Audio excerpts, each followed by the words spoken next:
E hoje nós estudaremos o Evangelho segundo o Espiritismo. Você que está com o livro, acompanhe a leitura. É o capítulo 1, não vim destruir as leis. É o item 5, 6 e 7, o Espiritismo, na página 27. O Espiritismo. O Espiritismo é a nova ciência que vem revelar aos homens, por provas irrecusáveis, a existência e a natureza do mundo espiritual e suas relações com o mundo corporal. Ele nos mostra não mais como uma coisa sobrenatural, mas, ao contrário, como uma das forças vivas e incessantemente ativas da natureza, como a fonte de uma multidão de fenômenos incompreendidos, até então atirados por essa razão ao domínio do fantástico e do maravilhoso. É a essas relações que o Cristo faz alusão, e em muitas circunstâncias, e é por isso que muitas coisas que ele disse permanecem ininteligíveis, ou foram falsamente interpretadas. O Espiritismo é a chave com a ajuda da qual tudo se explica com facilidade. A lei do Antigo Testamento está personificada em Moisés. A do Novo Testamento está personificada no Cristo. E o Espiritismo é a terceira revelação da lei de Deus, mas não está personificada em nenhum indivíduo, porque ele é o produto de ensinamento dado não por um homem, mas pelos Espíritos, que são as vozes do céu, sobre todos os pontos da terra, e por uma multidão inumerável de intermediários, de alguma sorte, um ser coletivo, compreendendo o conjunto dos seres do mundo espiritual, vindo cada um trazer aos homens o tributo das suas luzes para fazê-lo conhecer esse mundo e a sorte que nele os espera. Da mesma forma que o Cristo disse, eu não vim destruir a lei, mas dar-lhe cumprimento, o Espiritismo diz igualmente, eu não vim destruir a lei cristã, mas cumpri-la. Ele não ensina nada de contrário ao que Cristo ensinou, mas desenvolve, completa e explica em termos claros para todo o mundo o que não foi dito senão sob a forma alegórica. Claros para todo o mundo. O que não foi dito, senão sob a forma alegórica, vem cumprir nos tempos preditos o que Cristo anunciou e preparar o cumprimento das coisas futuras. É, pois, obra do Cristo que o preside, como igualmente anunciou, a regeneração que se opera e prepara para o reino sobre a terra, o reino de Deus sobre a terra. Para o esclarecimento da leitura, passamos a palavra aos amigos Shirley Milagre e Márcio Torres. Boa noite, pessoal. A chuva chegou, né? Finalmente. É com grande alegria que nessa noite chuvosa de quarta-feira, nós vamos iniciar o estudo do Evangelho, buscando conhecer mais um pouco da doutrina espírita, um pouco sobre as leis divinas. E a gente agradece aos internautas também que nos acompanham muito afora, pedindo a Deus que nos ilumine, que nos proteja. Lembrando a vocês que o estudo é interativo. Quem quiser fazer alguma pergunta, algum questionamento, é só levantar a mão nas laterais, nossos irmãos estão aí, né? Vai com papel e caneta e nós, dentro das nossas condições, a gente vai tentar responder, tá ok? A Shirley vai dar início com uma pequena introdução. Em seguida, nós já temos aqui algumas questões que já foram deixadas durante a semana e vocês sintam à vontade para fazer de vocês, tá ok? Bom estudo a todos e que Deus nos ajude. Boa noite, pessoal.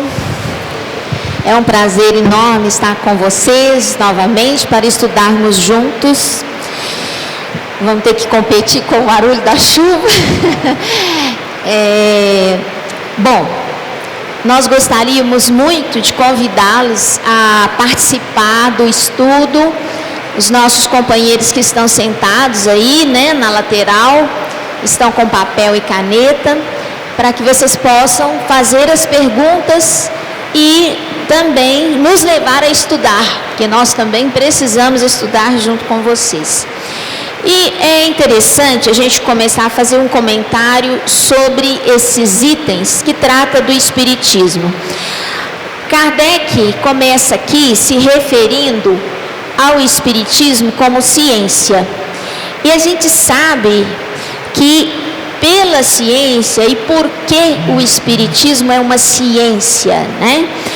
Na verdade, o Espiritismo vem explicar uma série de fenômenos que ainda não foram compreendidos pela ciência. A ciência ainda não chegou aonde precisa para explicar esses fenômenos. Mas muita coisa a ciência tem avançado. Por exemplo, hoje a ciência já categoricamente declarou para o mundo inteiro, através de vários artigos científicos, que a criatura humana precisa da espiritualidade, da sua espiritualidade. E o que eles chamam de espiritualidade? A medicina, né? É algo que transcende o corpo físico, né? E que está ligado à crença, à fé, à crença de cada um. E que a criatura que tem fé, que tem crença, ela tem uma força psíquica maior, que inclusive colabora na recuperação da saúde. Então hoje nas universidades nós já temos disciplinas nos cursos médicos que trata de saúde e espiritualidade, diferente de saúde e espiritismo. A ciência está tratando ainda da importância da fé para a saúde da criatura humana. Ela ainda está nesse ponto. Ela vai avançar mais, porque ela vai querer saber por quê. Por que a fé ajuda a recuperar a saúde, que muitas vezes o remédio não consegue, não é? O medicamento, o fármaco.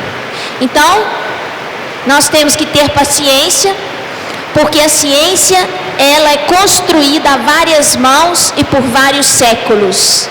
Inúmeros pesquisadores vêm um após o outro, aumentando a corrente do conhecimento, para que a gente possa então compreender os fenômenos espíritas de acordo com a academia científica, né?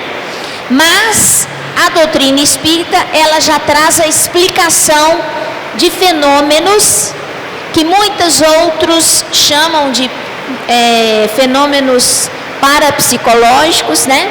Paranormais.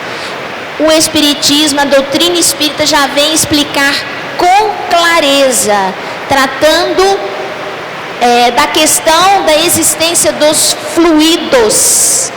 O que são esses fluidos, essa matéria elementar que os espíritos utilizam para agir no ambiente, para se manifestar, para transportar o seu sentimento, o seu pensamento a distâncias longínquas, né?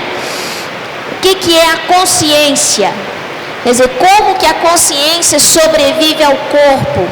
E como é que ela se manifesta quando ela não tem corpo físico, não tem cérebro? A doutrina espírita vem dizer como. E o que é o mundo extrafísico? Como que ele funciona? Está submetida a que tipo de lei, né? Então a doutrina espírita também vem trazer várias explicações acerca do funcionamento desse mundo extrafísico com suas leis próprias, né? Mas o espiritismo, para ele vir para a Terra, precisou preparar o campo, né? Nós começamos o preparo para a vinda desse conhecimento desde Moisés. Moisés, ele trouxe, na verdade, o alinhamento na ideia da fé no Deus único. Através de Moisés, aquelas criaturas que eram politeístas, que acreditavam em vários deuses, tinha um Deus para cada fenômeno da natureza, começaram a entender que não existiam vários deuses, que Deus era um só, o Deus único. E é por isso que o povo judeu foi, de certa forma, escolhido para ser libertado do Egito e posteriormente para receber a figura do Messias, porque era o povo que já tinha a noção do Deus único. Entretanto, Moisés, como havia muita dureza nos corações, o homem muito primitivo, muito rude, né? Muito ligado ao poder da força ainda, Moisés precisou passar a ideia que esse Deus único era um Deus vingativo. Era a figura de um Deus que tinha dentro dele sentimentos semelhantes aos nossos. Ele ficava com raiva, ele se vingava, né? Isso tudo para fazer com que aquele povo que estava sob a sua custódia fosse mais controlado no seu comportamento egóico, egoísta, no seu comportamento primitivo, rude, né? Então Moisés usou essa figura de Deus único, mas vingativo. E aí a espiritualidade, junto com Jesus, veio trazer a mudança dessa imagem do Deus vingativo para a criatura humana, para o Deus de amor, né? O Deus misericordioso. Jesus, ele veio aqui na terra para nos dizer isso, que o Pai era amor puro e que nos amava, e que nós éramos filhos deste Pai amoroso, e que nós estamos aqui para aprender a amar tanto quanto nosso Pai nos ama. Então Jesus veio trazer para nós o Deus amor, a lei de amor, a providência divina. Fora da caridade não há salvação. Perdoe não só 7 vezes, mas 70 vezes 7 vezes, né? E depois da vinda do Cristo, com a criação da igreja cristã, ela foi sendo lentamente deturpada. Dentro dela foi se infiltrando os interesses materiais, políticos, sociais, porque aqueles que comandavam a igreja cristã, eles eram tão falíveis quanto nós mesmos, né? E muitos acabaram misturando comportamentos relativos ao que a gente chama de paganismo, né? Dentro da própria igreja cristã. Adoração a estátuas, por exemplo, né? A criação de imagens, culto, né? Rituais. Jesus, ele nunca se preocupou em criar rituais. Até mesmo o batismo, quando Jesus foi até o Rio Jordão, e João Batista se prostrou nos pés de Jesus e disse a Jesus: você vem a mim, eu é que tenho que receber o seu batismo? E ele disse: não, você que vai me dar o batismo, né? Em obediência ao costume, ao ritual. Mas Jesus nunca batizou ninguém, né? Ele nunca foi, vamos dizer assim, afeito a rituais. Então, nós misturamos muito de hábitos do paganismo com a nova igreja cristã e levamos isso para dentro do cristianismo. Até que agora veio no século XIX as manifestações dos Espíritos, que, muito interessante, se Moisés era uma criatura que recebeu todas as mensagens, que foi o interlocutor da espiritualidade superior para o mundo, e Jesus, que foi o nosso pastor, que é o nosso pastor, que foi o Filho de Deus vivo entre nós, né? Como personalidade, o Espiritismo, ele foi feito a várias mãos. Olha que interessante. O Espiritismo, ele é resultado de um trabalho de várias consciências desencarnadas, tanto consciências evoluídas, que nos trouxeram as mensagens, os esclarecimentos, como no Livro dos Espíritos, por exemplo, quanto consciências tão falíveis quanto nós mesmos, na mesma condição nossa, que muitas vezes não traziam esclarecimentos, porque eles não tinham, mas traziam a experiência deles como espíritos, o que eles encontraram no mundo espiritual. Assim como os espíritos em condições mais precárias de consciência, de amor, esses espíritos inferiores também deixaram a sua mensagem, não a título de esclarecimento superior, mas a título de testemunho da verdade que estava sendo dita, dos esclarecimentos que estavam sendo trazidos. Então, se a gente pegar o livro Céu e Inferno, é isso, nós vamos encontrar mensagens de espíritos superiores, vamos encontrar mensagem de espíritos brincalhões, fanfarrões, vamos encontrar mensagem de suicidas, né?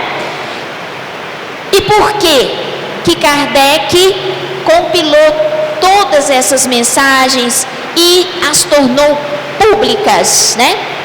As tornou públicas para que nós tivéssemos o esclarecimento das diversas consciências, das experiências que cada um passou. Não só os ensinamentos, mas a experiência. Porque a gente aprende com a experiência do outro, não é? Por isso a troca de experiência é tão importante. Então, a doutrina espírita não tem personificação. A doutrina espírita é o resultado do trabalho de várias mãos. Foram várias consciências desencarnadas e vários médiuns encarnados que foram instrumentos em diferentes cidades, em diferentes países. Mas e o Allan Kardec? Como é que ele entra nessa história, né? O que aconteceu com Allan Kardec? Kardec, que é o professor Rivail Denizar, era professor na França, catedrático, dava aula de várias disciplinas, inúmeras disciplinas, então era uma criatura culturalmente preparada.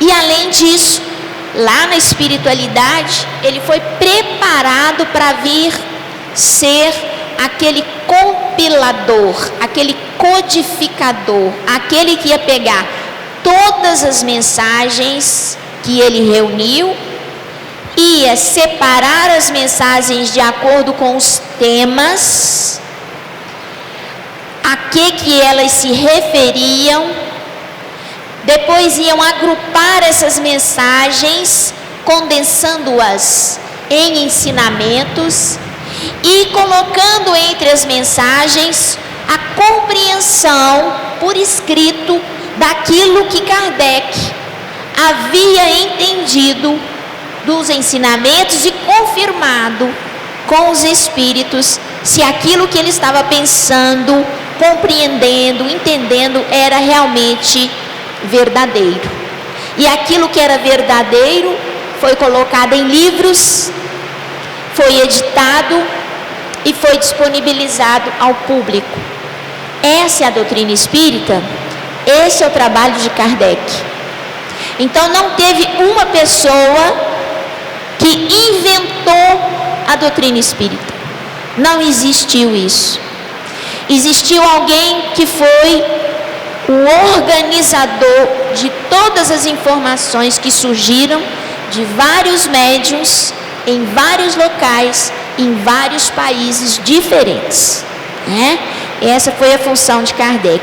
E o que é o espiritismo além de ciência? É filosofia e é religião. Filosofia, por quê? Filosofia porque explica e responde às grandes questões da consciência, da razão humana e do sentimento. O que eu estou fazendo aqui? Para onde vou? Né? Qual a minha missão nesse planeta? Qual o meu destino? Né? Qual que é a razão de eu estar aqui, de eu existir? E religião. Por que religião? Porque fortalece, torna consistente o nosso vínculo com o Criador. Estabelece uma ponte grande, importante com o Criador. Então, por isso ciência, por isso filosofia, por isso religião e por isso não tem personificação. Márcio. Ótimo. A gente tem que levar em consideração também que a doutrina espírita, ela, igual a Shira acabou de dizer, ela é uma tríade, né? A base moral é Jesus, porque toda filosofia, toda doutrina tem que ter uma moral estabelecida, né? Um conceito de lógica para seguir, e a gente busca o Cristo como essa base moral, porque é a base mais perfeita que a humanidade conhece, né? Ela é a filosofia também pela arte de pensar, né? Pela arte de refletir, pela arte de deduzir, raciocinar, e ciência porque tudo tem que ter fundamento científico. Só que é uma ciência um pouco diferenciada das ciências tradicionais. Porque a ciência tradicional é aquilo que pode ser medido, pode ser pesado, né? E, na casa da doutrina espírita, também aquilo que, logicamente, a nossa razão, a nossa inteligência, baseado na filosofia, mostra um porquê de ser. Na ideia de que existe um Deus Criador, né? Porque a base primeira de tudo é a existência de Deus. Sem eu ter esse fundamento concreto em mim, eu estou perdendo tempo, eu não vou entender nada, né? E o segundo fundamento é que nós somos espíritos, não matéria. Então essa é a base da doutrina espírita. E como doutrina, não religião, porque ela é uma doutrina, porque se a gente for levar ela como religião, nós vamos entrar no mesmismo, que há séculos nós estamos nele, né? Como a Shirley falou lá no início, a Moisés trouxe aquele Deus perseguidor, aquele Deus vingativo e tal, porque naquela época era necessário, né? Não tem como você pegar uma pessoa brutalmente primitiva e querer ensinar a lei do amor para ela naquele momento. Não está, na cabeça não entra, o raciocínio não entra, né? Infelizmente, nos dias de hoje, nós ainda convivemos com pessoas assim, que necessitam de uma imposição, de um rigor, né? Tem pessoas, com todo respeito a todas as religiões existentes, que todas elas têm seu fundamento e têm sua beleza, mas tem religiões que tratam a mulher como tratava 4.000 anos atrás. Não pode cortar cabelo, não pode mostrar nem a canela, né? Que você não pode fazer nada e isso, aquilo, outro. Mas tem pessoas que gostam. Tem religiões que proíbem tudo, que tudo é pecado, tudo é isso, você vai ser castigado, você vai ser punido se você não estiver aqui, tá. A pessoa vive feliz. Tem religiões aí que exploram financeiramente, mas tiram pessoas do vício, ajudam a fortalecer o casamento, ajudam a educar um filho dentro dos conceitos evangélicos, na visão deles, mas ajuda. Mas por quê? Ainda necessita disso. Né? Tem uma pergunta, eu não sou bom para guardar endereço não, mas tem uma pergunta no Livro dos Espíritos que Kardec pergunta assim: se Deus é um só, por que tantas religiões, tantas doutrinas? É uma resposta simples e direta: vocês não são iguais. Cada um está num estágio evolutivo, está num grau de desenvolvimento, de conhecimento, de razão, de lógica, e vocês entendem Deus de forma diferente, mas o Deus é um só. Vai chegar um momento em que haverá apenas uma religião no mundo, a religião do amor. Olha que bacana, né? Então a doutrina espírita é esse preparatório, é uma doutrina. Eu falei aqui na quarta passada, Jesus não é religião. Jesus não é religião. Jesus é o caminho, a verdade e a vida. Ele veio, se sacrificou para vir, porque o espírito da grandeza de Jesus, segundo os espíritos amigos, falam que a aura de Jesus é maior que o sol. Imagina, a aura do Cristo era maior do que o sol. A aura do Chico, que foi um dos maiores espíritos contemporâneos que nós já tivemos aqui, segundo o estudo da NASA, tinha 12 metros, enquanto a nossa chega no muito a 1 centímetro. Nós, os próprios mortais. Olha para você ver a dimensão do ser Jesus. Né? Então ele se sacrificou vindo aqui para simplesmente dizer: olha, eu vou nascer como um homem, viver como um homem, morrer como um homem e mostrar para vocês que é possível passar por tudo sem cometer um erro sequer. Esse foi o motivo da vinda do Cristo.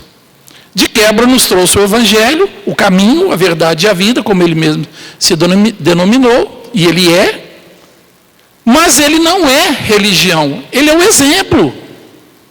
Jesus é o exemplo do que eu preciso fazer para alcançar a minha divindade que sou. Essa foi a função do Cristo na Terra. Né? As religiões que abraçou o cristianismo, a religião de Roma não é a religião do Cristo, a religião do Império Romano, fundada 300 anos depois dele, pegou os direitos autorais dos evangelhos, né, pegou só 4 evangelistas de todos que haviam, porque eram os mais interessantes para eles, e fundou a igreja que a gente conhece, né, a nossa irmã querida, respeitada Igreja Católica, mas é uma igreja do Império Romano. A gente tem que deixar bem claro isso, porque é verdade, isso é história, isso não é doutrina espírita, nós estamos falando de história. Né? Depois veio Constantino, que fundou a igreja, depois veio Justiniano, né, já no ano 500, fazendo a modificação, tirando dos textos evangélicos a reencarnação, porque ela existia na igreja de Roma, mas ela comprometia o Estado, então era desinteressante, através de Teodora, a mulher de Justiniano, que não aceitava, porque ela era uma meretriz, e mandou matar as outras meretrizes tudo, depois que ela se tornou imperatriz, porque não queria que ninguém soubesse do passado dela, como se pudesse esconder, né? E não aceitava a ideia de poder vir numa situação inferior. Então ela pressionou, tentaram tirar. Né? Então essa é a história do cristianismo no mundo. Né? E a doutrina espírita, bem mandada por Cristo, quando ele falou: eu voltarei ao Pai e rogarei que ele vos mande um outro consolador, ou seja, não seria ele, seria outro consolador, e ele nunca os deixará, ficará com vocês para sempre. Olha a lógica disso. O conhecimento, depois de absorvido, nos deixa? Não, então ele permanece conosco para sempre.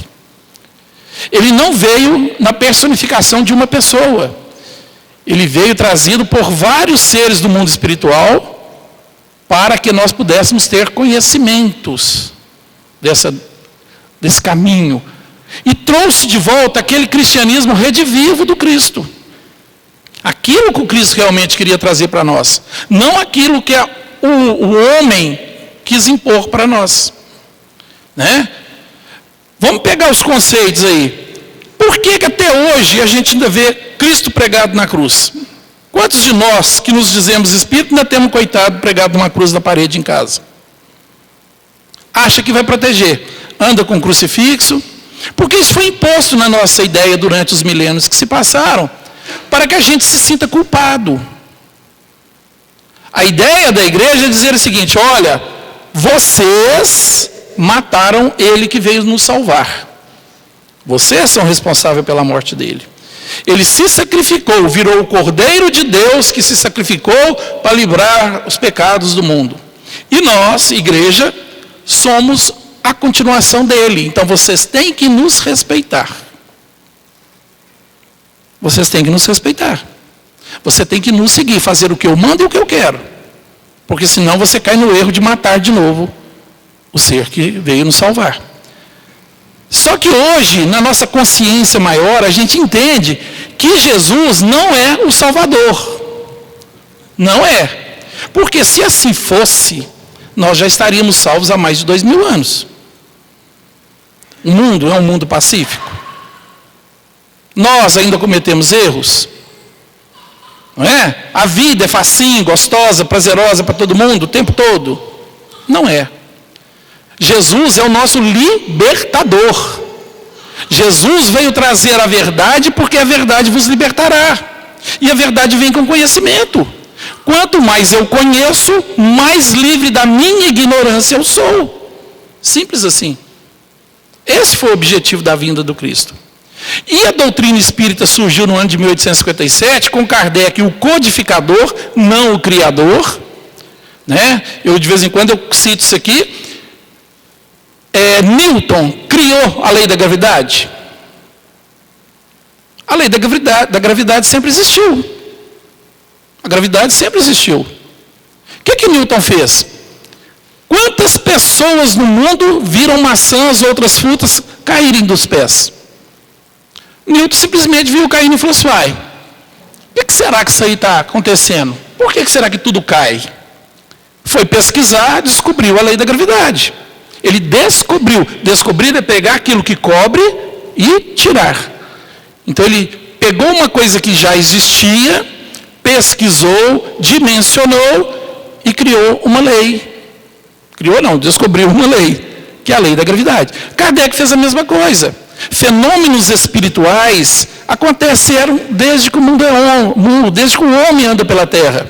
Existem manifestações, existem desenhos rupestres dos homens das cavernas de comunicação com os seres que já haviam desencarnado. Sempre houve culto aos antepassados. Eles sentiam que os antepassados estavam junto deles. Então o que Kardec fez? Pegou aquele boom do final do século XIX, com os fenômenos lá borbulhando, justamente para chamar a atenção, né? E falou assim: o que está acontecendo? Vou pesquisar. Vou entrar a fundo e tentar descobrir o que está acontecendo. Aí ele viu que era um fenômeno de pessoas que já haviam morrido, e ele não acreditava nisso, diga-se de passagem. Tá? Ele não era um crente que engolia qualquer coisa. Ele foi pesquisar, primeiro ele colocou em dúvida, colocou em xeque, e foi pesquisando a chegar a um ponto em que ele não podia mais dizer que não era aquilo. E aí sim, começou a entrar mais fundo e codificou pela primeira vez o Livro dos Espíritos, que é a base de toda a doutrina espírita. Depois veio o Livro dos Médiuns, o Evangelho, Céu e Inferno e Gênese, as 5 obras da codificação. Né? E infelizmente, falei aqui ontem, vou falando de novo, tem pessoas que se dizem espíritas que não conhecem Kardec, conhecem Ziba Gasparetto e Patrícia lá do Violetas na Janela. Infelizmente. Que não são obras espíritas, são obras do movimento espírita, que dá assim uma pinceladinha de leve naquilo que a gente precisa conhecer. Né? Então aquele que se diz espírita, primeiro, tem que conhecer as 5 obras. Tem que ter estudado as 5 obras. Segundo, reconhece o verdadeiro espírita pelo esforço em que emprega a vencer a si mesmo. Vencer a si mesmo, não é o outro não. Vencer as suas más tendências, vencer os seus defeitos, as suas mazelas, ir se corrigindo ao longo da existência, porque esse é o objetivo nosso aqui na Terra. Né? Então a gente tem que entender isso. Nós não somos uma religião. Nós temos um fundamento religioso que é a base moral da doutrina, que é Jesus, nosso mestre maior. E eu digo de passagem, para mim, de todas as obras de Kardec, eu sou mais apaixonado com o Evangelho. Porque é o que traz mais calento, mais sensação de bem-prazer para mim. É o Evangelho. Eu adoro estar aqui na quarta-feira falando sobre o Evangelho. Né? Porque Jesus é realmente o nosso irmão maior. Tá ok? Vamos começar a responder? Você começa aí, Sheila? Bom, então tem uma pergunta aqui, muito interessante. Por que nos dias atuais não ocorrem as manifestações que deram origem à doutrina espírita? Bom, ocorrem. As manifestações de fenômeno físico, elas ocorrem, sim, só que não com a mesma frequência e intensidade que ocorreram lá no século XIX. Porque naquela época, a intenção era chamar a atenção de nós, espíritos encarnados, né, para aquele sentido espiritual da vida, né, pela possibilidade de comunicação de uma consciência fora do corpo conosco, né? Eles precisavam chamar a atenção. Então, o fenômeno das mesas girantes, do toque na mesa, né? Tudo foram permitidos, né, por Deus e pelos prepostos de Jesus, exatamente para nos chamar a atenção para esse aspecto espiritual da vida. Hoje, por que não precisa ter esses fenômenos com essa intensidade? Primeiro que esses fenômenos, para que eles ocorram, eles precisam ter criaturas com uma força mediúnica diferenciada, que a gente chama de mediunidade de efeitos físicos. É uma criatura que tem uma força fluídica, né, que se chama ectoplasma, né, que consegue envolver, né, a matéria e fazer alguma modificação nessa matéria, transportá-la, fazer com que ela se movimente, tá certo? Então, primeiro tem que ter médiuns de efeitos físicos, que hoje já não é tão frequente a gente encontrar médiuns de efeito físico como nessa época, que eram necessários, né? Segundo, hoje nós temos a doutrina espírita, nós temos o livro dos médiuns, nós temos o livro dos espíritos, que já nos explicam o que nós precisamos saber e que possibilitam com que a gente entre em contato com o mundo espiritual sem necessariamente ser através do fenômeno de efeito físico. Hoje nós temos a mediunidade da psicografia, nós temos a mediunidade psicofônica, que possibilita a chegada, o contato com o mundo espiritual sem a necessidade do uso do efeito físico, né? Embora quem já tenha tido a oportunidade de ler os 2 livros do Paulo Frutuoso, que esteve aqui no Jesus de Nazaré fazendo uma belíssima palestra para a gente aqui, foi maravilhosa, e que nos contou as experiências de materialização, né? Então, a medicina do futuro, quem lê o livro deles vai perceber que esses fenômenos de materialização e outros que lançam mão da materialização, do fenômeno da ectoplasmia, eles continuam existindo com outra finalidade. Agora são trabalhos muito seletos, com grupos muito seletos, que têm a finalidade, muitas vezes, de resgatar a saúde de pessoas muito comprometidas, né? Então, já não tem mais a intenção de impressionar, né, um público, não tem mais essa intenção, né? Hoje os espíritos que fazem esse trabalho de efeito físico, eles direcionam mais para uma coisa assistencial, mais objetiva, principalmente acerca da saúde das pessoas, né? Cirurgias espirituais e tudo mais. Quem tiver a oportunidade de ler, Paulo Frutuoso, A Medicina do Futuro, tá? Vocês vão ver isso lá. Como ter certeza que o Espiritismo é o Consolador? Como última pergunta, né? O Consolador prometido por Jesus. É porque ele é o cristianismo redivivo, como o Márcio disse aqui. Ele traz exatamente os ensinamentos morais.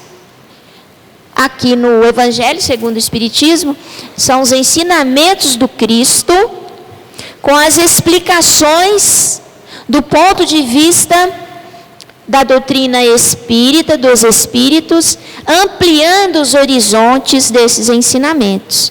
Então, aquilo que o Cristo não disse ou deixou de dizer, ele mesmo disse: eu não vos deixarei órfãos, eu vos enviarei o Consolador, que vos dirá muitas coisas e esclarecerá muitas outras.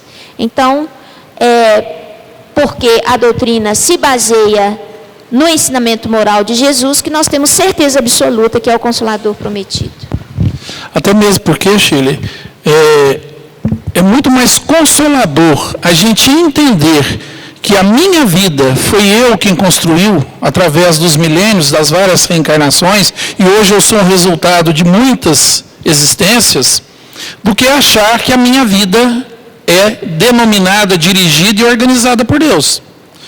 Porque se eu parar para pensar que tudo vem de Deus, né? E a minha vida é cheia de problemas, eu tenho pessoas deficientes na família, eu tenho pessoas miseráveis no mundo, pessoas morrendo nos hospitais, crianças, jovens, idosos abandonados, e a gente pensar assim: mas foi Deus que quis. Mas por que Deus quis? Não, isso é um mistério, né? A gente não pode saber.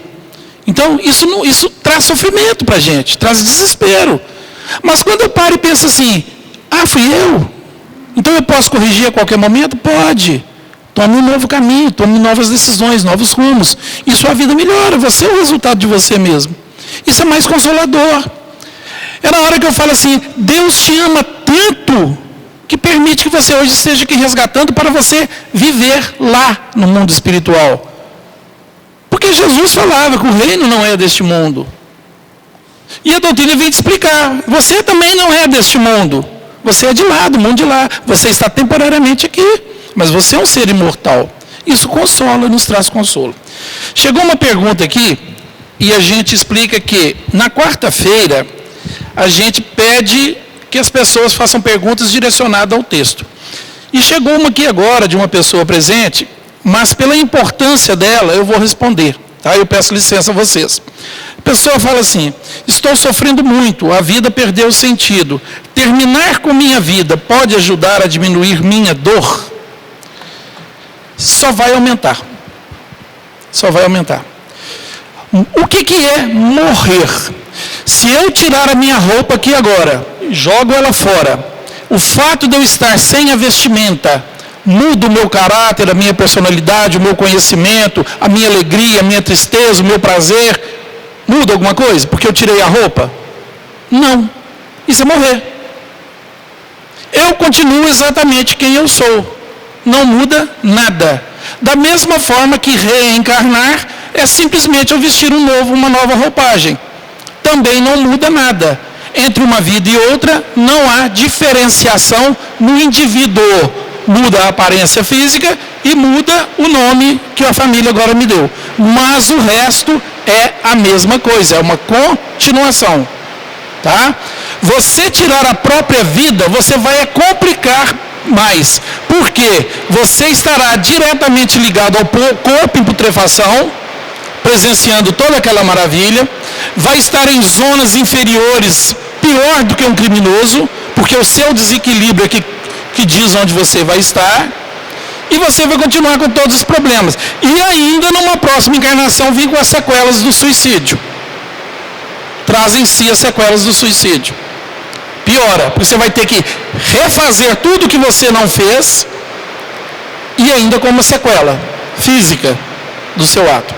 Então, eu peço à pessoa que fez essa pergunta que, por favor, antes de ir embora, procure ali a recepção e peça para passar no acolhimento fraterno, para que você possa ser acolhida por uma pessoa que vai te ajudar, tá ok? Vamos a outra pergunta. Por que a doutrina espírita é a chave que explica tudo? Nós já começamos a falar disso aqui. Por que a doutrina espírita é a chave que explica tudo? Porque ela traz para você, justamente o que eu estava falando aqui agora mesmo, ela traz para vocês respostas lógicas, respostas coerentes com Deus de amor. Respostas que não tiram você do misticismo, tira você do ocultismo, tira você de tudo e traz à luz a ciência e a razão. Porque se eu tenho por base que existe realmente um ser criador, que nós denominamos Deus, e que Ele é amor, que Ele é justiça, que Ele é bondade, que Ele é perfeição plena em todos os sentidos, quando eu pego para mim a responsabilidade da minha vida e entendo que isso tudo é só um aprendizado para quando eu voltar para a minha verdadeira casa, que é o mundo espiritual, as coisas começam a mudar.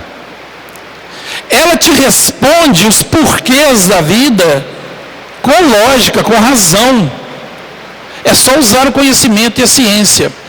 O melhor espírita é aquele que chega aqui dizendo: eu não acredito em nada. É o melhor espírita.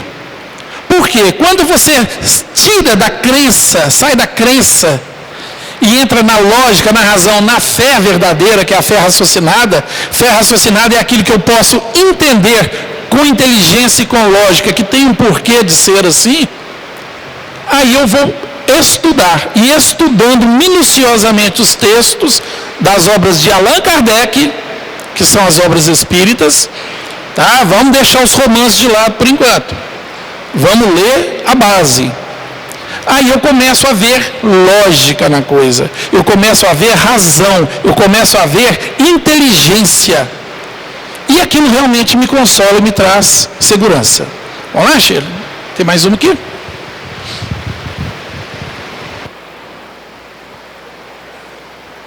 Bom, antes de eu passar para a próxima pergunta, eu queria dar um pitaquinho nessa pergunta do companheiro, da companheira, sobre essa questão de tirar a própria vida. Eu queria dizer à companheira ou companheiro que o sofrimento, ele realmente ele faz parte da vida humana. Não há vida sem sofrimento. Então, claro, você está sofrendo muito, é um momento muito difícil para você. Mas é bom que você olhe um pouquinho mais adiante, amplie o seu horizonte. Procure perceber que nesse momento existem várias criaturas no mundo encarnadas com muito sofrimento. Como você mesma, como eu em algum momento, como qualquer um de nós em algum momento, nós vamos estar sofrendo muito. É claro que quando eu penso assim, não vale a pena viver, porque não vale a pena passar pela dor, não é? Nós precisamos, nesse momento, lançar mão de tudo que nos auxilia a superar o sofrimento. Porque o sofrimento existe para que nós saiamos dele, não para que nós pereçamos nele. O sofrimento existe para que saiamos, e saiamos vencedores, e saiamos melhores do que quando nós entramos nele.